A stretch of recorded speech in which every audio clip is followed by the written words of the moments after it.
Chandra Kumar নায়কলৈ international achievers award 2024 বঁটা প্ৰদান।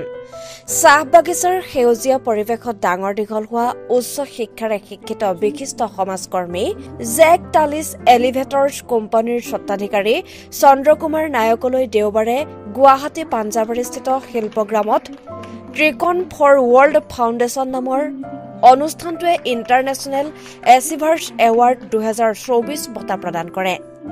আড়ম্বৰপূৰ্ণভাৱে অনুষ্ঠিত হোৱা এই অনুষ্ঠানত অসম, ভাৰত, নেপাল আৰু ভূটানৰ কেইবাগৰাকী বিশিষ্ট ব্যক্তি উপস্থিত আছিল। বঁটা প্ৰদান কৰে অৰণ্য মানৱ খ্যাত পদ্মশ্ৰী যাদৱ পায়েঙে। পদ্মশ্ৰী যাদৱ পায়েঙৰ হাতৰ পৰা বঁটা গ্ৰহণ কৰি চন্দ্ৰকুমাৰ নায়কৰ কেনে অনুভৱ হ'ল জানোৱা হওক। নিউজ ডেস্কৰ ৰিপৰ্ট, এনি এক্সপ্ৰেছ। নমস্কাৰ নায়ক ডাঙৰীয়া। নমস্কাৰ। আজি আমি গম পালো ত্ৰিকোণ ফৰ ৱৰ্ল্ড ফাউণ্ডেশ্যনে আপোনাক এগৰাকী সফল ব্যৱসায়ী আৰু সমাজৰ প্ৰতি আপোনাৰ কৰ্মৰাজিৰ অৱদানৰ বাবে ইণ্টাৰনেশ্যনেল এচিভাৰ এৱাৰ্ড 2024 আগবঢ়াইছে। গতিকে আজি এই শুভ দিনটোত আপোনাৰ অনুভৱ কেনে বুলি ভাবে? মই অতি আনন্দ অনুভৱ কৰিছোগে, যিহেতুকে এনেকুৱা এটা এৱাৰ্ড পাইছোগে। মই ইয়াৰ বাবে আচলতে মই প্ৰথমে ধন্যবাদ দিব লাগিবগে ত্ৰিকোণ ফৰ ৱৰ্ল্ড ফাউণ্ডেশ্যনে। তেখেতসকলে মই মনে মনে কাম কৰি থকাৰ পিছতো তেওঁলোকে বিচাৰি বিচাৰি মোক উলিয়াই তেওঁলোকে মোক এজন যোগ্য বুলি ভাবিলে আৰু এনেধৰণৰ এটা এৱাৰ্ড ইণ্টাৰনেশ্যনেল এচিভাৰ এৱাৰ্ড হিচাপে তেখেতসকলে মোক মনোনীত কৰি এই এৱাৰ্ডটো প্ৰদান কৰিছেগে। গতিকে ত্ৰিকোণ ফৰ ৱৰ্ল্ড ফাউণ্ডেশ্যনৰ মই অশেষ অশেষ ধন্যবাদ থাকিল।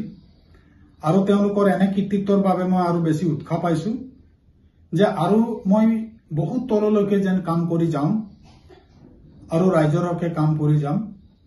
আৰু মোৰ যি উদ্দেশ্য আনএমপ্লয়মেণ্ট ইয়থ আৰু সমাজৰ ছ'চিঅ' ইকনমিক ডেভেলপমেণ্টৰ কাৰণে যি মোৰ চিন্তা আছে, সেই চিন্তাটো যাতে মই ফলৱতী কৰিব পাৰিম।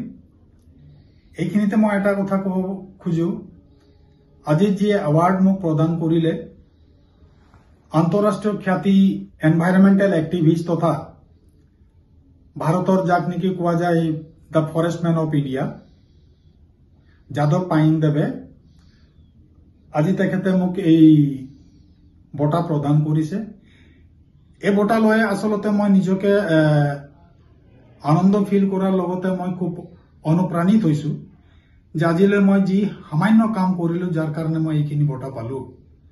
গতিকে আগলৈ নৱযুৱ চামক আৰু সমাজখনৰ আৰ্থিক উন্নয়নৰ কাৰণে আৰু ন চিন্তাৰে সমাজখনৰ আৰ্থিক উন্নয়ন আৰু এই নৱ প্ৰজন্মক মোৰ এই কৰ্মৰাজিত তেখেতসকলক সামৰি লৈ পেলাই যাতে মই আগবাঢ়ি যাম আৰু সমাজখনলৈ যাতে আৰু বেছি অৱদান কৰিব পাৰিম, আৰু বেছি টনকিয়াল কৰিম, সেয়া মোৰ এক লক্ষ্য।